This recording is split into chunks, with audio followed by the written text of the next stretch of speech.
Right, I've now aligned all of the vertex points to the walls as much as I'm going to for this tutorial. So you can see from the white points, if I zoom in again, you can see here they're all roughly in line with the walls. It's exactly what we want. So if I come right out and show you. And now what we're going to do is we're going to take this layout and we're going to extrude it up in height. So I'm going to unselect the editable spline. It's a good idea to have this on the perspective viewpoint, so views perspective and zoom out a bit, because then you get a good idea about how high the wall is going to be. So in the modify list, if we select extrude, there we go, you can see that our lines for the layouts have now become polygons, and just by increasing the amounts we can decide how high we want these walls to be. Now I'm going to set it about 160 roughly. You can set yours exactly how high you need it. I'm going to turn on the edged faces. Now the reason I turn on the edged faces is because I've got an extra step to add some polygons to make the tops of the door frames. And if I increase the segments, you can see we now have a white line down the middle of the walls. Now I'm going to take these, I'm going to just raise them up nearer the top of the door frames, and that will allow me to join across the top of the door frames to make these bits where the doors are going to go. So I'm going to add a edit poly modifier and change the viewport to front, zoom out a bit, and we're going to take all of these vertices in the middle and we're going to move them all straight up near the top. That's the perspective view. We can see what we've done there. So you can see now we have these points that we can now use to join across the tops of the doors. So by selecting the polygon, if I zoom in and select that polygon there and that polygon there, you can see I now have both of them selected. And what we're going to do is we're going to join this polygon here to that polygon there. We'll use Max's bridge tool. So if I click on the bridge settings, you can see it's automatically created it using the default settings, which is use polygon selection, one segment, no taper, no bias, and smooth 45%. All of that's done. So OK that, deselect it. There we now have a nice top of a door. You can do multiple door tops at once. A nice shell now. I'm just going to holding down Control, clicking on all of the door tops.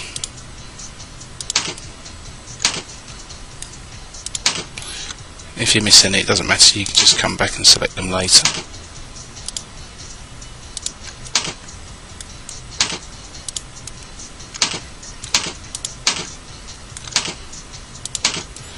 Now I think that's pretty much the last one there. And click on the bridge button, and there you go. We now have tops for all our doors. So one quick scan around, make sure I've not missed any. Nope. Lovely. Right, so deselect polygon. You can see now that we're almost there.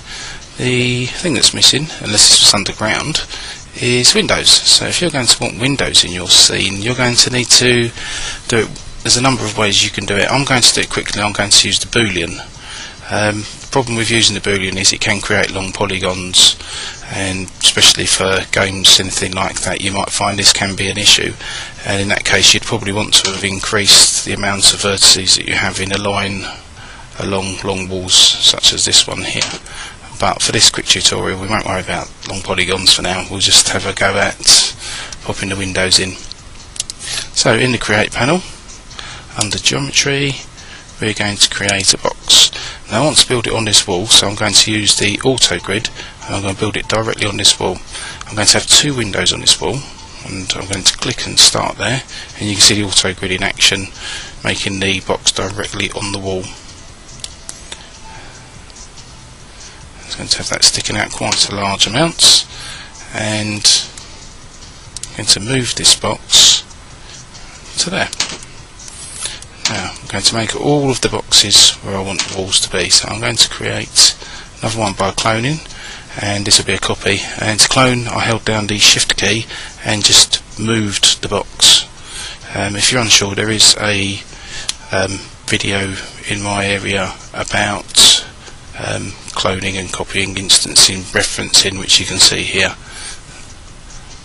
So I won't explain too much. If you do want to go over that kind of thing, then have a look at that video. Now, so I have two boxes that I'm going to use as windows. Just want to move this box slightly over a little bit. Now, I'm going to create a boolean.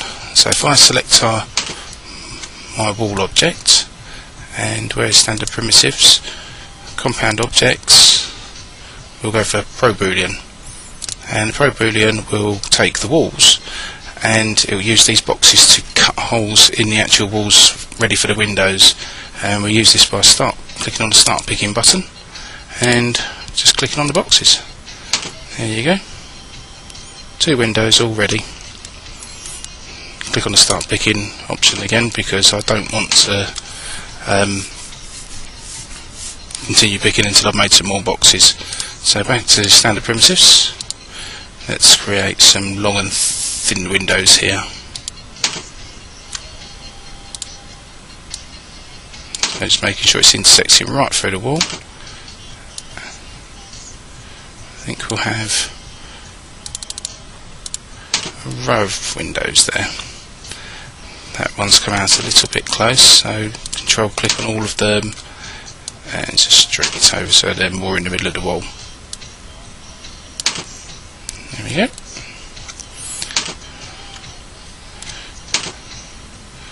What I'll do is I'll take one of these ones, I'll clone that one, rotate it around, I'll use the angle snap and rotate it 90 degrees. There we go. Let's pop this through this wall here and we'll just have 3 on this wall. Quite a lot of windows in this one. And what we'll do is we'll take all of these ones and we'll clone them along to this wall as well. Now, I'm going to buy this box, clone it right over to here. But I'm going to make this one a bit wider.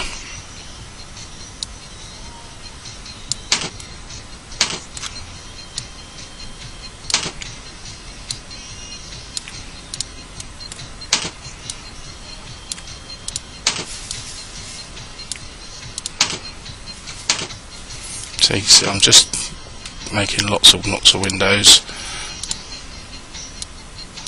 So we're looking for a 90 degree rotation there. Almost done.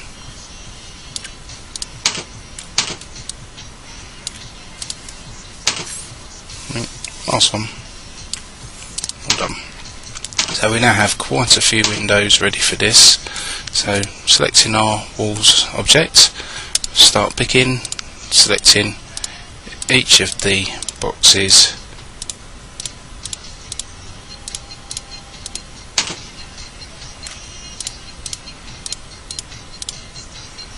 and we're done. We now have nice areas ready for our windows to be put in. That didn't take too long.